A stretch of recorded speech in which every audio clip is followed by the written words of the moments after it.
Hi, I'm Daniel with etrailer, and today we're going to take a look at the WaySafe True Tow weight distribution system on your 2023 Ram 3500.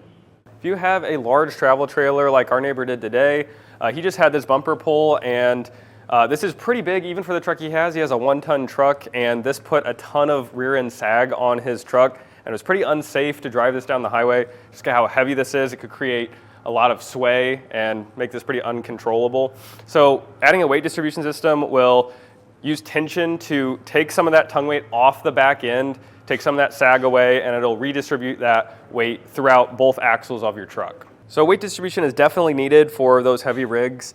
And why the WaySafe? Well, I personally like this one. Other ones don't have this dial that will tell you the tongue weight, which is really nice. So it takes all the guesswork out of setting these up. I've set other ones up, and it is just guesswork. You're kind of setting it all up and adjusting it and trying to make it look nice. But this one, you have that dial, and it tells you exactly the tongue weight it needs to be. Now, this also has an app that you can take a lot of measurements and put it all in the app, and it'll tell you what this tongue weight reading should be, where it should be perfectly distributed for your specific rig, which is really nice. This weight distribution has a 2.5-inch shank, which will fit in your 2.5-inch hitch receiver opening on your truck. Now, this is going to be the heavyweight version, so it can handle a gross trailer weight of 22,000 pounds and a tongue weight of 2,200 pounds. Some other features here has a 2 5/16 ball.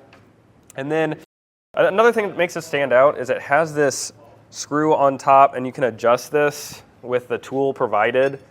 And it makes it a lot easier to adjust this because a lot of the other kits, they just have a tiny screw. You kind of have to take it apart and readjust it. This just makes it a lot easier. You can do it all in one step.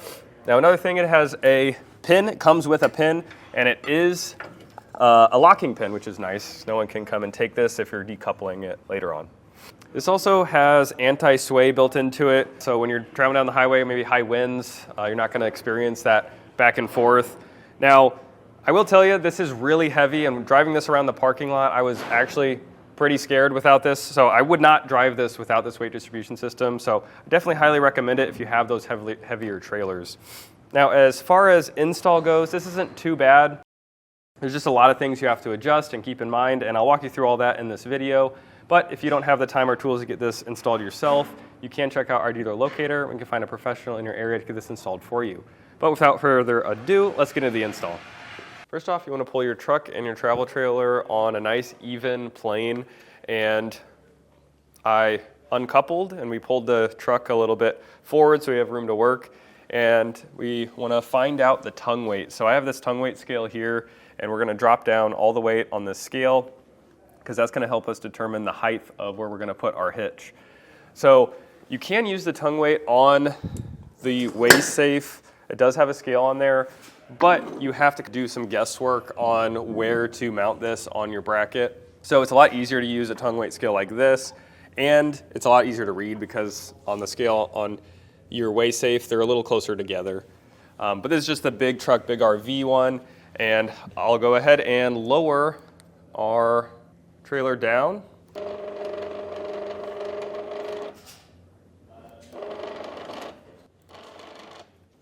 And it looks like our tongue weight is going to be 1,750 pounds.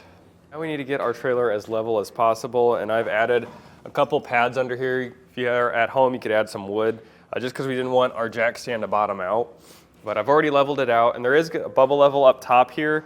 And initially I thought that would level it out, but I rechecked and measured from the frame, the front and the back, and made sure I got the right measurement. And it looks like this was a little off, so definitely double check if you do have a level, but I'll just show you where I measured from.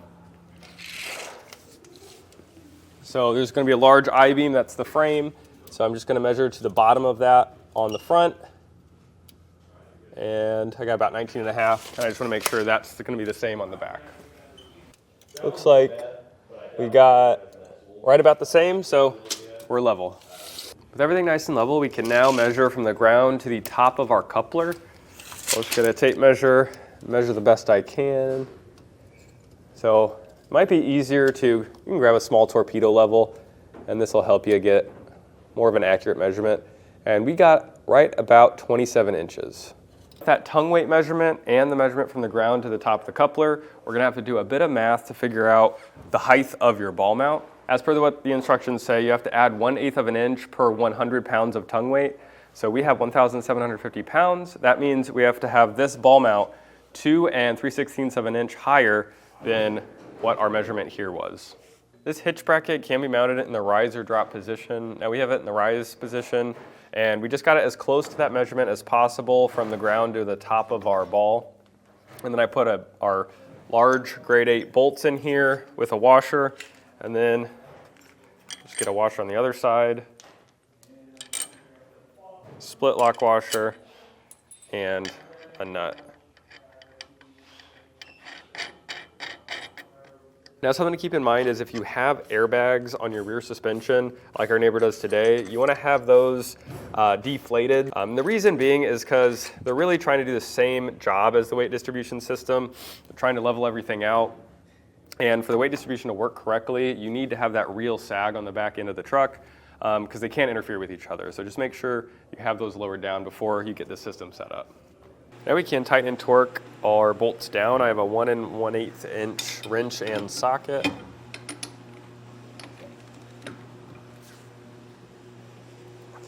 I'm just going to torque these to the specs in the instructions.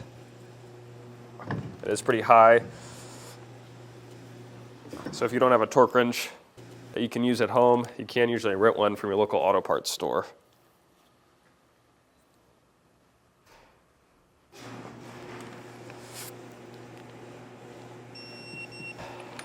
Now we can get our brackets onto our trailer frame.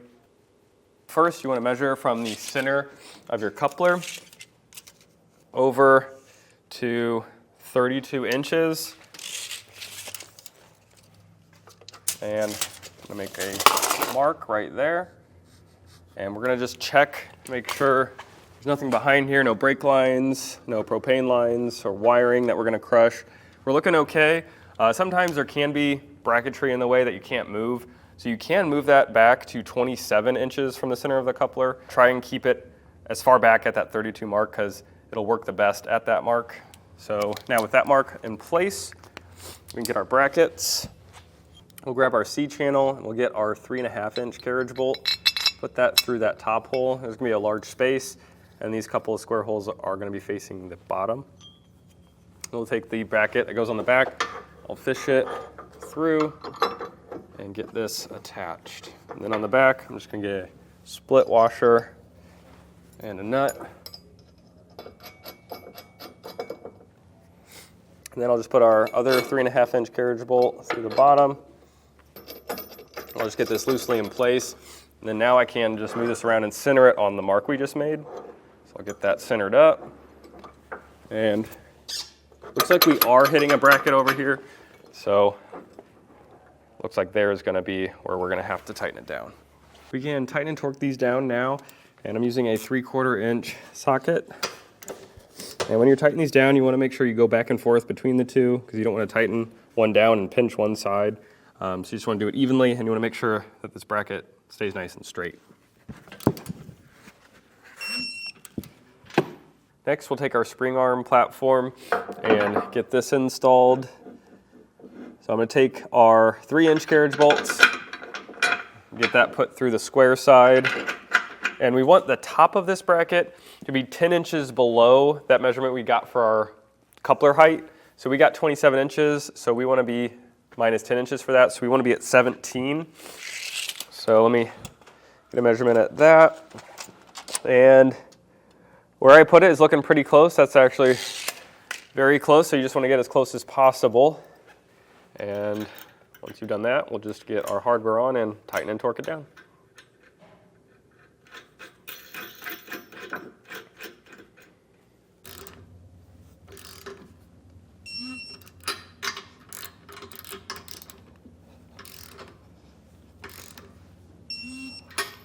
Now moving forward, it is important to figure out what the distributed tongue weight is, and WeightSafe provides an app so you can do that pretty easily.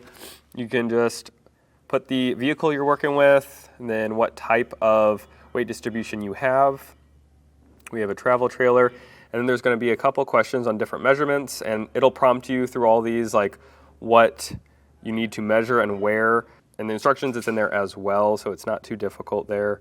And then once you've hit all those, you can hit done and calculate. And then it will tell you the safe tongue weight range that your scale on your weight distribution hitch should read.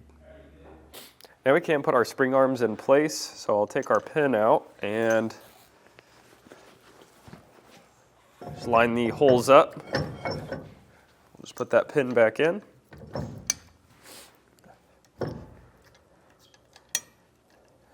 And let's do this on both sides.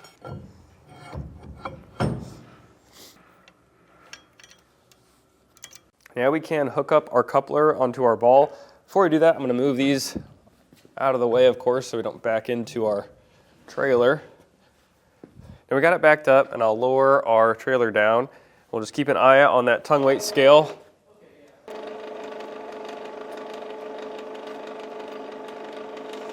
Put them in that square hole, and this will help you get these in place because there's a lot of tension on these. So I'm just going to lift up and have this slide into place. Now it might make a loud snapping noise. Just like that.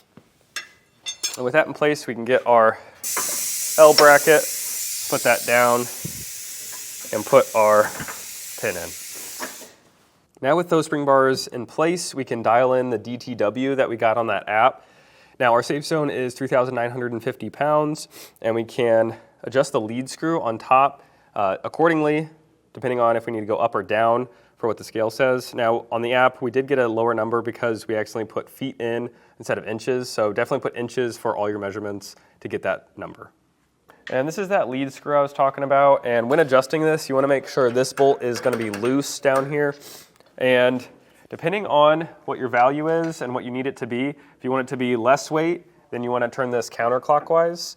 If you want it to be more weight, you want to turn it clockwise. So there's actually a tool on the end of your device that you can use. So I'm going to need to go clockwise to make it more. And this is a little bit difficult to use. You might be hitting your bed. You can just use an 1 1/8" socket. That might make it a little easier for you. Kind of use this instead. That needle is reading within that range we saw in the app, so that means we're good to go. Now earlier, it wasn't getting much over 3,000, it was bottoming out, so if that happens to you, all you have to do is come over here, take everything apart, and take these bolts off, and we actually raised this bracket up just 1 notch, and that helped us out achieve what we needed to. You can tighten or loosen this quite a bit. I'll actually show you the bolt. So this is just a long bolt, and just tightening it or loosening it within this bracket. And that's just basically teetering this to add more pressure or take pressure off of these spring bars. So you don't want it to bottom out either way, and we're looking good. We've got about 3/4 of an inch, so we're all set. Something else to consider is you want your spring arm to be as parallel as possible to your frame. So we actually ended up lowering this down and just tightening our screw up top here a little bit more to get within our range. And that worked out good for us, so it's something to keep in mind if you're running into that same issue. But once you've dialed everything in and adjusted everything, last thing to do is to tighten that clamp bolt. So I'll get this torqued down.